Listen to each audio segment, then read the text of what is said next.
फक्त एक चुकीचं पाऊल आणि काही सेकंदात सर्व काही संपून जाऊ शकतं. कल्पना करा, बाहेर मुसळधार पाऊस सुरू आहे. तुम्ही छत्री घेऊन घरी निघाला आहात. रस्त्यावर पाणी साचलंय आणि तुमच्या अगदी शेजारी एक विजेचा खांब उभा आहे. तुम्हाला वाटतं हा तर रोजचा रस्ता आहे, पण पुढच्या काही सेकंदात त्या खांबातून विजेचा प्रवाह खाली उतरतो.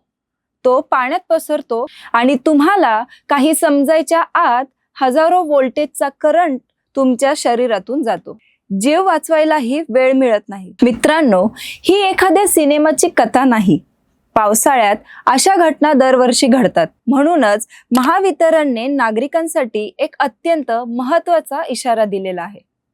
आज आपण समजून घेणार आहोत की पावसाळ्यात विजेचा धोका नेमका कसा निर्माण होतो, कोणत्या चुका जीवावर बेतू शकतात आणि स्वतःचं व आपल्या कुटुंबाचं जीव सुरक्षित ठेवण्यासाठी कोणती काळजी घ्यायला हवी. मी आहे रामेश्वरी शेजाळ आणि तुम्ही पाहताय सॉर्ट आउट.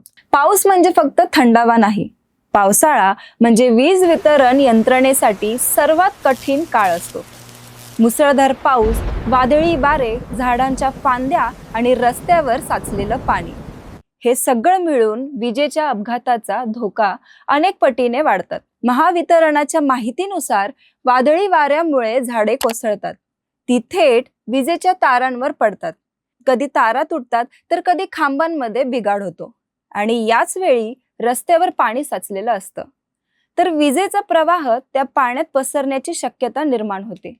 हीच सर्वात धोकादायक परिस्थिती असते. अनेकांना वाटतं की वीज फक्त तारेतूनच जाते, पण खरं तसं नाही. विशेषतः घाणेरडं किंवा चिखलयुक्त पाणी विजेचा प्रवाह वाहून नेऊ शकतं. जर तुटलेली वायर किंवा दोषग्रस्त वीज खांब त्या पाण्याच्या संपर्कात आला तर त्या परिसरात करंट पसरू शकतो.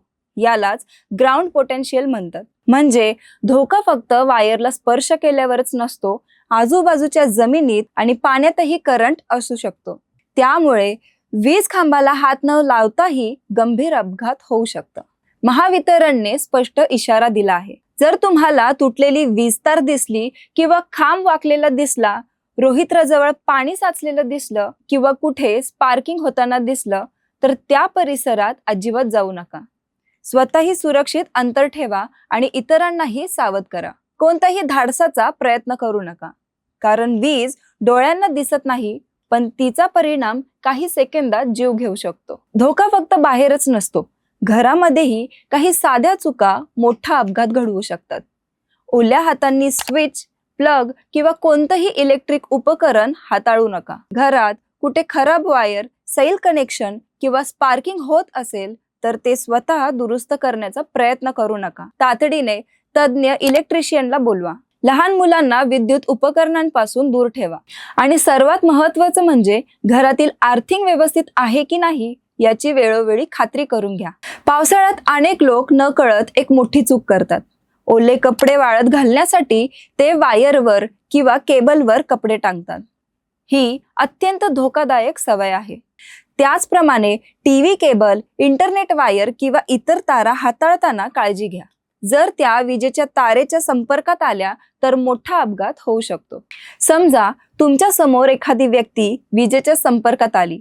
अशा वेळी घाबरून तिला थेट हात लावू नका. सर्वात आधी वीज पुरवठा बंद करण्याचा प्रयत्न करा. त्यानंतर महावितरण हेल्पलाईनवर संपर्क साधा आणि तात्काळ रुग्णवाहिका बोलवा. लक्षात ठेवा, घाईघाईत घेतलेला चुकीचा निर्णय दुसऱ्या व्यक्तीचाही जीव धोक्यात टाकू शकतो. मित्रांनो, पावसाचा आनंद जरूर घ्या, पण निष्काळजीपणा करू नका. फक्त काही मिनिटांची ही काळजी आयुष्यभराचं दुःख टाळू शकते. हा व्हिडिओ तुमच्या एका शेअरमुळे कदाचित एखाद्याचा जीव वाचू शकतो. त्यामुळे ही माहिती आपल्या कुटुंबापर्यंत, मित्रांपर्यंत आणि सोसायटी ग्रुपपर्यंत नक्की पोहोचवा. मी आहे रामेश्वरी शेजाळ आणि तुम्ही पाहत आहात सॉर्ट आउट. अशाच महत्त्वाच्या विषयांचं सोप्या भाषेत विश्लेषण पाहण्यासाठी चॅनलला नक्की सबस्क्राईब करा. पुन्हा भेटूया एका नव्या विषयासह. तोपर्यंत काळजी घ्या, सुरक्षित राहा. धन्यवाद.